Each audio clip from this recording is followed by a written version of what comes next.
This is Manu sir. आज बात करने वाले हैं हम नाउन की कुछ जो इन्फॉर्मेशन रह गई थी उनके बारे में आज चर्चा करेंगे।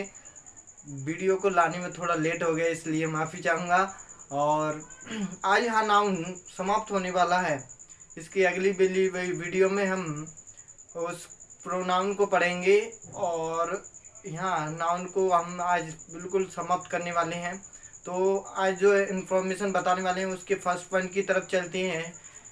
तो फर्स्ट पॉइंट क्या कहता है कि ऐसी चीज़ें जो दो भागों से बनी हों या फिर दो भागों में बटी हों, ऐसी चीज़ें जो दो भागों से बनी हों या फिर दो भागों में बटी हों वह हमेशा एक ऐसी लाई जाएंगी, एस जोड़कर लाई जाएंगी।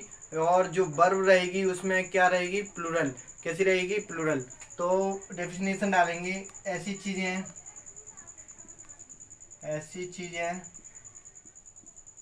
जो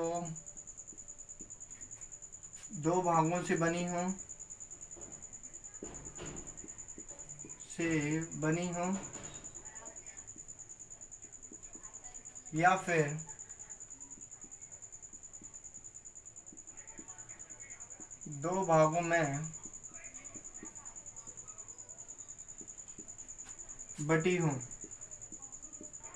फिर दो भागों में बटी हूँ, तो यह हमेशा एस जोड़कर लाई जाएंगी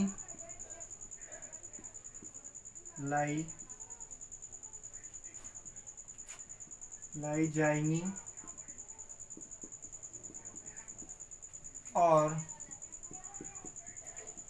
वर्ब हमेशा प्लूरल लाई जाएगी। कैसी लाई जाएगी, प्लूरल लाई जाएगी। ऐसी चीज़ें जो दो भागों से बनी हो या फिर दो भागों में बटी हो तो हमेशा एस जोड़कर लाई जाएंगी और जो वर्ब रहेगी वो कैसी रहेगी, प्लूरल। तो ऐसी कौन सी चीज़ें हैं तो देख लेते हैं। जैसे कि मैंने कहा शूज़ या फिर गॉगल्स, चश्मे वगैरह की बात कर लें तो, या फिर क्या दे, स्पेक्टिकल्स, या फिर कह रहे ग्लासेस, या फिर पिंसर्स, संसे की बात कर लें, पिंसर्स, या टंग्स की बात कर लें, क्या कहते हैं, टंग्स की बात कर लें, या फिर सेट्स की बात कर लें। तो एक ऐसी चीज़ें हैं जो दो भागों से बनी है या फिर दो भागों में बटी हैं। शूज़ दो भागों से बना है या फिर दो अलग अलग भागों में बटा है, तो ये हमेशा कैसी लाई जाएंगी, एस जोड़कर लाई जाएंगी। और जो इनमें जो वर्ब रहेगी वो कैसी रहेगी, वो हमेशा प्लूरल रहेगी। एग्जाम्पल के तौर पर देख लें कैसे, कि माय शूज़ इज या फिर आर न्यू, मेरे शूज नए हैं। तो जो वर्ब है वो कैसी लाई जाएगी इसमें, प्लूरल। क्यों, क्योंकि शूज जो है दो भागों से बना है या फिर दो भागों में बटा है, तो वर्ब कैसी लाई जाएगी, प्लूरल। इज यहाँ नहीं आएगी। बढ़ते हैं इसके अगले पॉइंट की तरफ। तो अगला पॉइंट इसका क्या है कि यदि इन नाउन को सिंगुलर रूप में लाना हो तो क्या करेंगे, इनमें ए पेयर ऑफ का यूज करेंगे। तो लिखेंगे दूसरा पॉइंट, यदि इन नाउन को सिंगुलर रूप में लाना हो तो इनमें आ पेयर ऑफ का यूज करेंगे। यदि इन नाउन को सिंगुलर रूप में लाना हो तो क्या करेंगे, आ पेयर ऑफ का यूज करेंगे। कैसे, कि जैसे मैंने कहा अभी हम शू को शूज कर रहे थे, क्योंकि यह कैसा था, यहाँ एस जोड़कर लाया जाता है, ये सही है यहाँ पर अपनी जगह पे। मगर इन्हें सिंगुलर लाना हो तो क्या करेंगे? ये ऐसा तो नहीं है कि शू कर देंगे, नहीं, यहाँ ये गलत रहेगा, क्योंकि इनमें से एस नहीं हटाया जाता। इनको अगर सिंगुलर बनाना है तो इनसे पहले आप पेयर ऑफ का यूज करेंगे। तो इसको ऐसे लिख सकते हैं, आप पेयर ऑफ शूज, तब जाके यह सिंगुलर रहेगा। एग्जाम्पल के तौर पर देखें कैसे, जैसे कि आ पेयर ऑफ शूज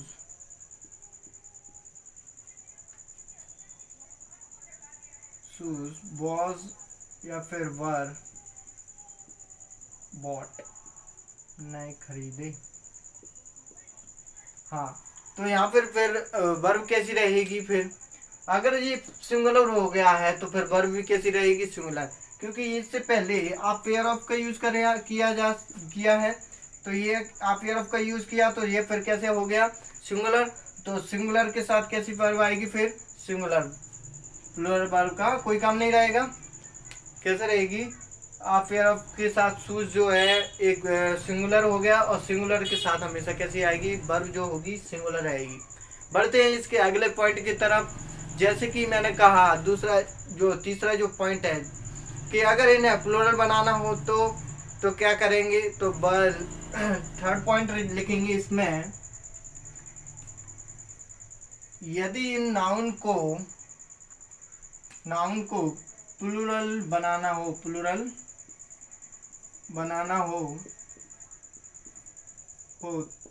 तो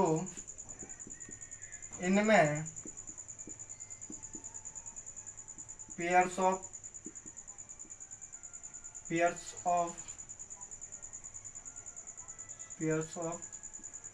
या फिर these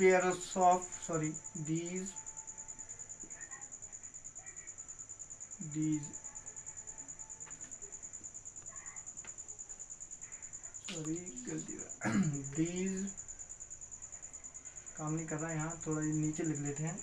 आप पेयर्स ऑफ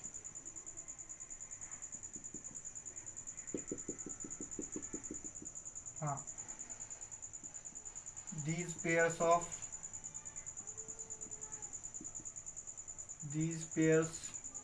of या फिर those pairs of का यूज करेंगे,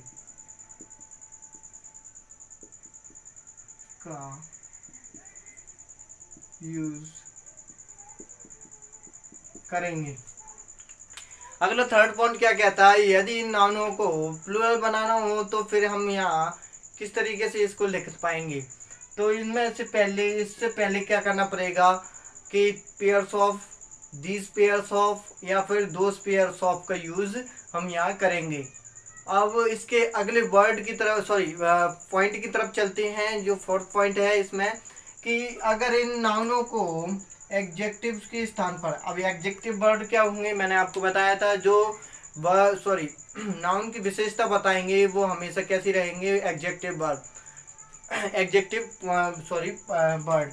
तो एडजेक्टिव वर्ड के स्थान पर लाया जाए, जैसे कि मैंने कहा, जो लिखेंगे इसमें थर्ड पॉइंट के इन्हें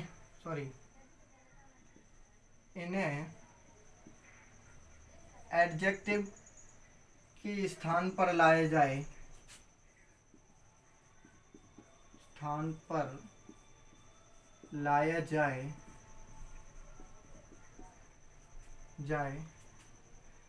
तो इनमें से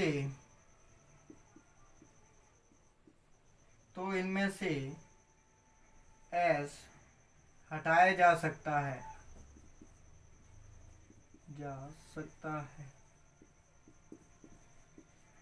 अगर इन नाउनों का यूज एडजेक्टिव के स्थान पर किया जाए तो इनमें से जो एस लगा होता है उसे हटाया जा सकता है। कैसे? एग्जाम्पल के तौर पर देखें, जैसे कि शू पॉलिश, अब यहाँ शूज लिखा है तो पॉलिश। अब इसका जो इससे ये नाउन हो गई, इससे पहले क्या कर रहा है ये एडजेक्टिव हो गया। अब एडजेक्टिव हमेशा विशेषता बताएगा, तो यहाँ पर जो एस दिया है वो यहाँ हम नहीं लाएंगे, यहाँ से एस हट जाएगा, तो फिर ये क्या कहलाएगा, शू पॉलिश। वैसे भी हम यहाँ जब भी पॉलिश करवाने जाते हैं तो ऐसे नहीं बोलते कि शूज पॉलिश कर दो, शू पॉलिश कर दो, ऐसे कहते हैं। तो यहाँ जो एडजेक्टिव के स्थान पर इसको लाया जा रहा है, तो इनमें से एस हटाया जा सकता है। अगले वर्ड की तरफ चलते हैं, जैसे कि मैंने कहा आई ग्लासेस। कभी ऐसा बोलते हुए देखा है कि आइस ग्लासेस? नहीं, क्योंकि इनमें जो नाउन लाया जा रहा है वो एडजेक्टिव के स्थान पर लाया जा रहा है आई को, तो हमेशा ये एस एस हटाकर लाई जाएंगी, एस जोड़कर नहीं लाई जाएंगी, एस हटाकर लाई जाएंगी। तो यहाँ आई जो होगा आई ग्लासेस रहेगा। कैसा रहेगा? Eye glasses. बढ़ते हैं अब अगले पॉइंट की तरफ। तो अगला पॉइंट क्या कहता है कि कुछ नाउन ऐसी होती हैं जो दिखने में सिंगुलर होती हैं परंतु अर्थ के अनुसार हमेशा कैसी रहेंगी, प्लूरल। तो जो वर्ब लाई जाएगी इनके साथ वो प्लूरल आ जाएगी। और इसी में एक और पॉइंट बता दूं कि इनसे पहले ए और एन और ना ही बाद में एस या ई एस का यूज़ नहीं करते। तो पॉइंट डालेंगे कि कुछ नाउन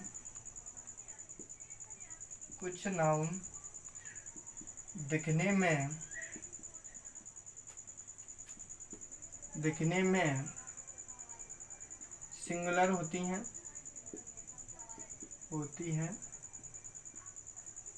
परंतु अर्थ के अनुसार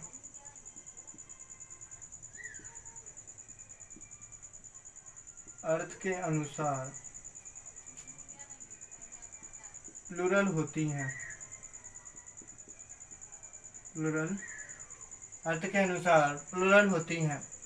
तो वर्ब हमेशा कैसी लाई जाएगी, प्लूरल वर्ब। और इसमें ही दूसरा पॉइंट क्या है कि इनसे पहले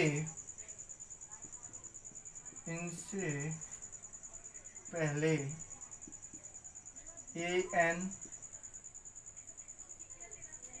एन तथा बाद में एस या ई एस किसी का भी यूज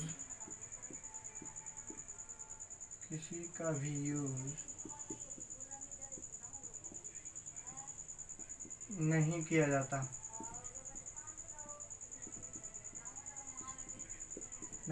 जाता। यदि कुछ नाउन ऐसी होती हैं जो दिखने में सिंगुलर होती हैं परंतु अर्थ के अनुसार कैसी रहेंगी, प्लूरल। तो जो वर्ब लाई जाएगी वो कैसी लाई जाएगी, प्लूरल वर्ब। अब बात कर लें इसके एग्जाम्पल की। तो एग्जाम्पल क्या कह रहा है कि जैसे पीपल इज या फिर आर सेल्फिश, तो पीपल यहाँ कैसा है, प्लूरल शब्द है। तो प्लूरल के साथ हमेशा वर्ब कैसी रहेगी, प्लूरल। तो यहाँ आर रहेगी, इसका कोई काम नहीं रहेगा। बढ़ते हैं इसके अगले पॉइंट की तरफ। तो अगला पॉइंट क्या कहता है कि कुछ नाउन ऐसी होती हैं जो दिखने में सिंगुलर होती हैं परंतु अर्थ के अनुसार कैसी रहेंगी, अनकाउंटेबल। तो अनकाउंटेबल के साथ फिर क्या रहेगा, अनकाउंटेबल के साथ जो वर्ब रहेगी वो हमेशा सिंगुलर रहेगी, क्योंकि अनकाउंटेबल नाउन के साथ वर्ब जो रहती है वो सिंगुलर रहती है। तो ऐसी जो नाउन है वो कौन सी हैं, जैसे कि मैंने कहा वाटर की बात कर लें, अनकाउंटेबल है। मिल्क की बात कर लें, अनकाउंटेबल है मिल्क। या फिर कह सकते हैं वाटर, मिल्क हो गया, वर्क काम की बात कर लें, या फिर डस्ट, या फिर लगेज,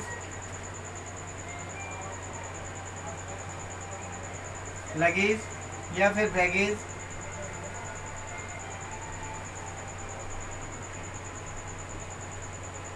बैगेज हो गया। या फिर कह सकते हैं ये कुछ इतनी ही नाउन है जो दिखने में सिमिलर लग रही हैं, मगर जो अर्थ के अनुसार कैसी हैं, uncountable.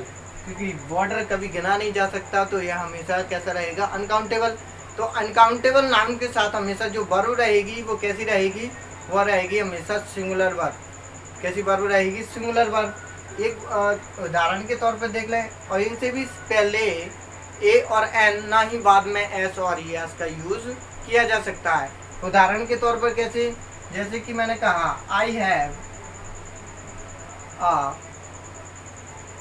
Work today, work today. अब यहाँ तो मैं गलती नजर आ रही होगी कि कहाँ गलती है।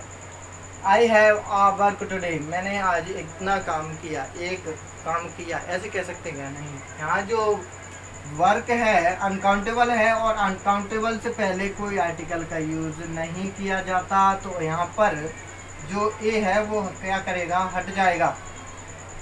तो आज की वीडियो में हम पूरी जो नाउन की जो कुछ इंफॉर्मेशन रह गई थी उनके बारे में पढ़ चुके हैं। इसकी अगली वाली वीडियो में हम प्रोनाउंस को शुरू करने वाले हैं, क्योंकि ये नाउन्स यहाँ समाप्त होती हैं और सुबह के टाइम हमारा वॉकअप चल ही रहा है, तो वॉकअप को देखना ना भूलें। तब तक के लिए बने रहें हमारे चैनल पर, लाइक शेयर सब्सक्राइब करते रहें ताकि, और बेल आइकन दबाना ना छोड़ें, क्योंकि बेल आइकन दबा दोगे तो अगली बारी वीडियो जो है आपके पास पहुंच जाएगी। तब तक के लिए धन्यवाद।